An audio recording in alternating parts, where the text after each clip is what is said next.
तर कुठल्याही डॉक्टरची तुम्हाला अपॉइंटमेंट घेण्याची गरज नसती पडली. डॉक्टरांना व्हिडिओ कॉल केला असता, डॉक्टरांनी तिथूनच तुम्हाला तपासलं असतं तुमचा ताप किती आहे, तुमचा बीपी किती वाढलेला आहे, तुमचा शुगर किती वाढलेला आहे.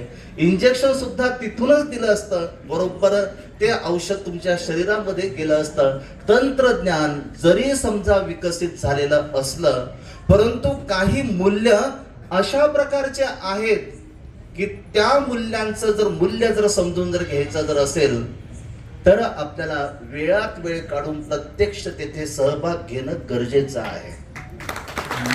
एरवी आपल्याला आपण कितीही जरी तशा पद्धतीने घेण्याचा प्रयत्न केला तरी त्याचा तेथे उपयोग होऊ शकत नाही. आणि म्हणून व्याख्यान मला आज काळाची गरज आहे.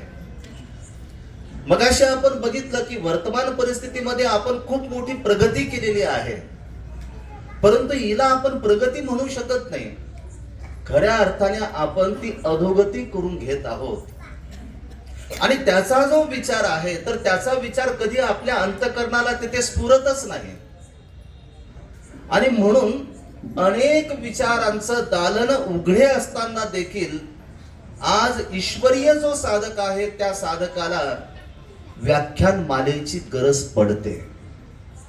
ज्या पद्धतीने आपण असं म्हणतो की एखादं 40 दिवसाची पोथी असली की त्या पोथीतून आपल्याला बराच काही तेथे लाभ मिळतो, पण त्याची जी पूर्वतयारी आहे तर त्याची पूर्वतयारी ही व्याख्यान मालेच्या माध्यमातून ती होत असते.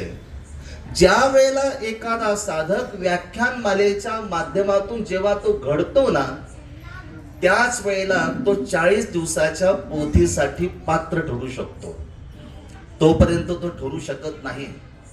आणि म्हणून अशा प्रकारच्या ज्या व्याख्यानमाला आहेत आपल्या धर्मरूप जीवनाचा अविभाज्य ते घटक आहे.